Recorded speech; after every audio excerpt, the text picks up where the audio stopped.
Oke, pertanyaan seperti ini. Apakah mungkin gaya ini scam? Kalau tidak, apa alasannya? Biar saya bisa jelaskan ke orang yang bilang gaya scam. Terima kasih, puji Tuhan. Oke, baik. Aduh ya, baik. Oke, jadi seperti ini ya. Sekali lagi, bagi Anda yang bertanya, perhatikan saya nggak mau jawab lagi setelah ini ya. Oke. Yang pertama, tolong tanyakan. Ya, biasanya kalau poin-poin atau perusahaan-perusahaan yang scam, itu biasanya ciri-cirinya apa? Oke, mari kita brainstorm. Ya, silakan kirim di chat. Biasanya perusahaan yang scam ciri-cirinya apa? Silakan. Saya tunggu. Ini karena sudah saking banyaknya saya jawab, jadi mendingan kita brainstorming bersama ya.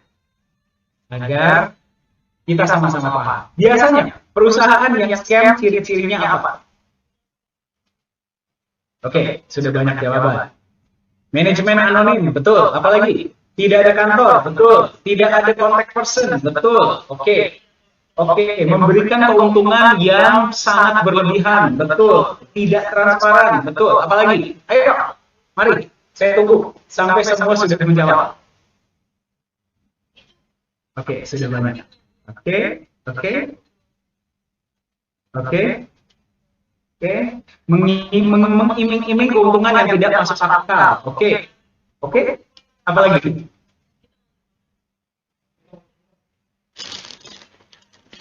Oke, legalitas susah diakses, betul. Oke, apalagi? Silakan. Ayo, agar kita bisa menjawab pertanyaan saudara kita yang tadi ya.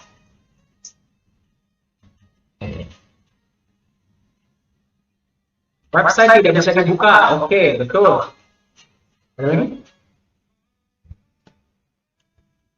Oke. Pertanyaan saya, apakah yang tadi kita sudah lihat sama-sama ada di Nagaya? Tidak memiliki underlying aset atau fundamental yang kuat.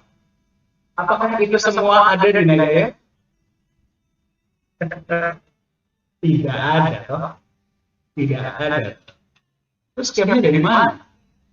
Saya bingung. Ya, sekarang kita ngomong konsep dulu ya.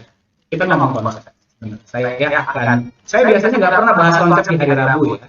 Tapi gara-gara pertanyaan ini muncul, jadi bagi Anda yang punya pertanyaan ini, ya silahkan. Mudah-mudahan ini menjawab. Oke, kita ngomong konsep. Konsep Nagaya masuk akal nggak sih? Gampang dipahami atau ribet, memusingkan? Gampang atau susah dipahami konsepnya saya? Gampang, sangat masuk akal, sederhana toh. Ya, Anda beli koin pada saat ICO, 50%-nya disimpan di emas, sisanya dialokasikan di proyek ada keuntungan kita bagi, 60% kita bagi rata, 40% disimpan perusahaan. Apa susahnya? Ya, konsep gampang ya.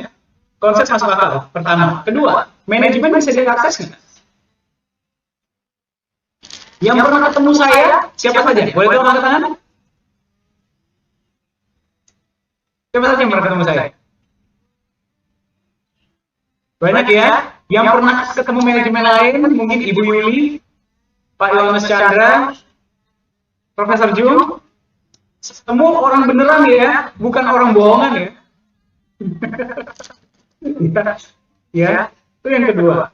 Yang ketiga, Nagaya sudah berapa tahun di market? Ada yang bisa tebak? 4 tahun.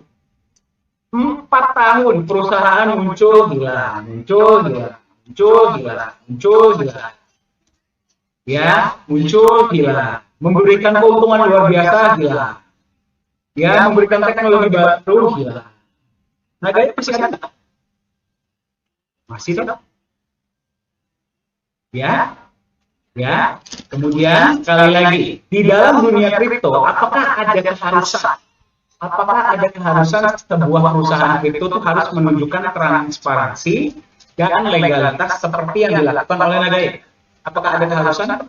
Anda lihat Ethereum, Anda lihat Cardano, Anda lihat Solana, Anda lihat Dogecoin, Anda lihat Shiba Inu. Anda lihat koin-koin yang memberikan keuntungan 2, 3, 5, 10% sehari. Ada nggak yang transparansinya dan legalitasnya seperti Nagaya?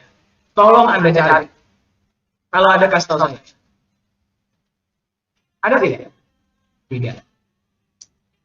Ya, tidak ada.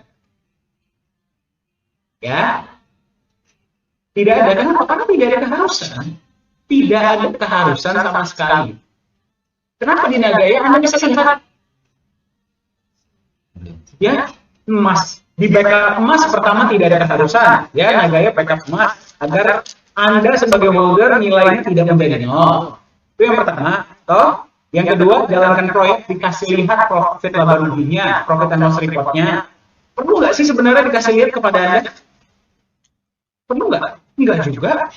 Koin-koin lain itu pada jalanin proyek, ada nggak yang kasih lihat? Tidak ada.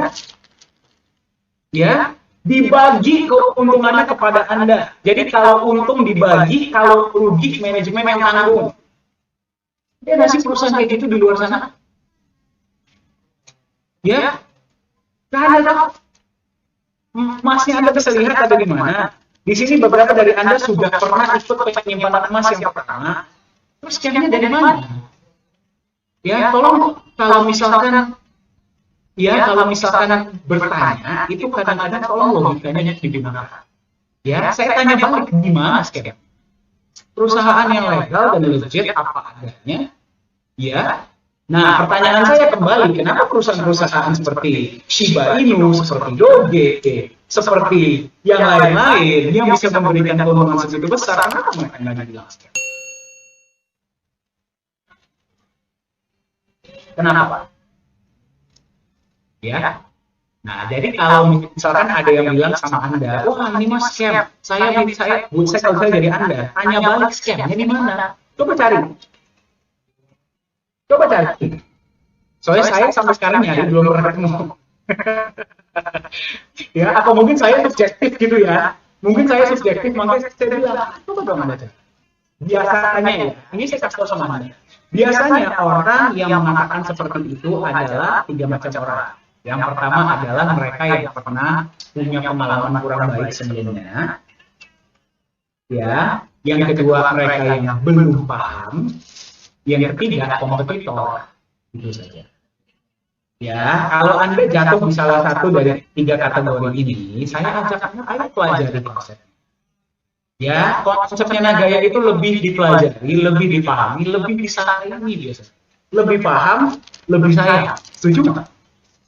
Lebih paham, lebih sayang. Lebih paham, lebih jatuh cinta. Lebih paham, lebih kepengen punya banyak. Beda dengan koin-koin lain, lebih digali, lebih ketahuan khususnya. Ya, kalau di sini lebih Anda gali, lebih Anda paham, lebih Anda kepengen. Ya, jadi bagi Anda yang mendapatkan komentar-komentar seperti itu di luar sana, ya, suruh mereka silakan pelajari dan cari di mana scam, di mana. Ya, kita perusahaan apa adanya, Pak. Ya, silakan ikuti edukasi. Edukasi sudah diberikan setiap hari Jumat, setiap hari Rabu, setiap hari. Oh ya, satu lagi pertanyaan. Ya, ini jadi bagi teman-teman kita yang belum merasakan. Siapa di sini yang sudah menerima benefit proyek? Boleh tolong lihatkan?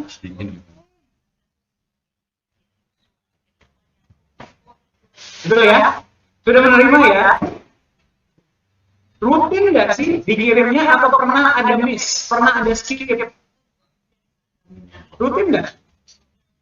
Pernah terlambat nggak? Nggak pernah ya?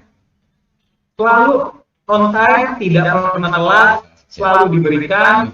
Oh, ada yang baru 2, ada yang baru 1 kali. Anda akan terima lagi. Selama Anda pegang poinnya. Ya. Nah, jadi itu juga mudah-mudahan menjadi sebuah jawaban. Oke, ya, jadi bagi Bapak Ozan, ya, semoga pertanyaan tersebut terjawab ya, Pak ya. Oke, Bapak Ibu, saya orangnya apa adanya. Ya, karena saya melihat Nagaya ini punya potensi, itulah kenapa saya sangat percaya diri dan saya sangat passionate ya. Saya sangat menggebu-gebu ketika berbicara tentang Nagaya. Karena saya tahu Nagaya ini bisa menjadi solusi Anda di masa depan. ya, solusi keluarga Anda di masa depan. Ya, jadi kalau misalkan ada yang memberikan hal-hal yang negatif tanpa sebelumnya belum dipahami dulu, main ngomong saja, nah itu biasanya saya tanya balik. Karena saya sendiri, saya orang yang netral. Ya, saya sendiri, saya cari belum ketemu. Ya, saya sendiri belum. Jadi kalau Anda bisa ketemu, silakan Anda coba cari. Ya, carinya bagaimana? Pelajari. Ya, kita sebagai orang-orang yang berpendidikan, kita sebagai orang-orang yang berlogika, ya, kita tuh harus biasakan kalau kita mau sukses ya. Ya, kalau kita mau sukses, kita harus bertanya untuk memahami. Bukan bertanya untuk menghakimi. Beda loh ya. Kalau kita bertanya untuk menghakimi, kita sudah punya jawaban duluan, dan kita nggak mau mendengarkan sudut pandang orang lain. Betul?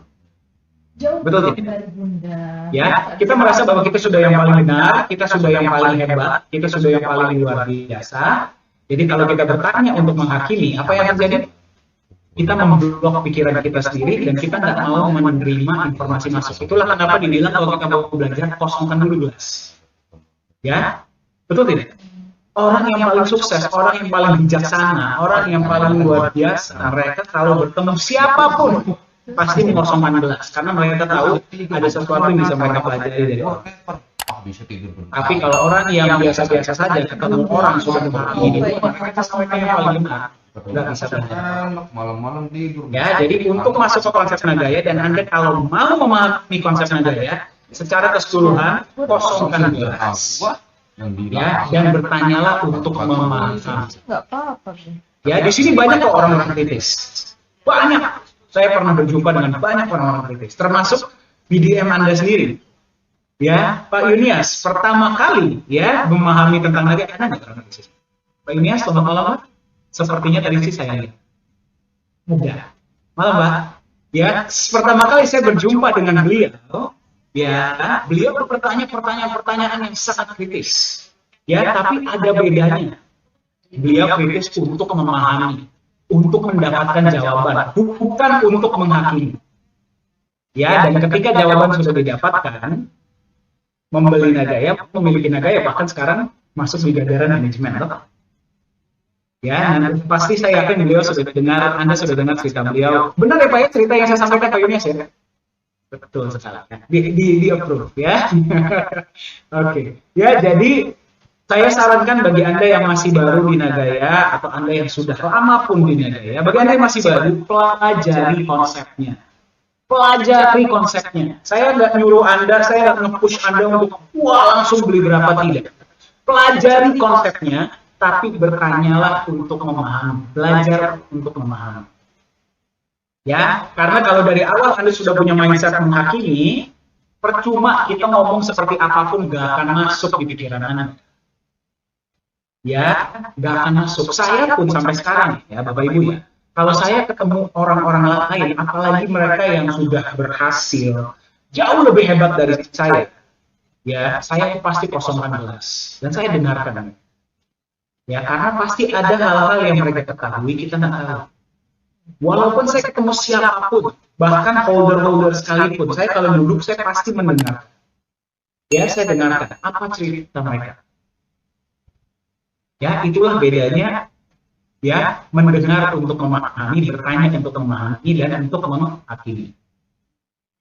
Ya, jadi pesan saya bagi Anda yang masih baru, silahkan pelajari.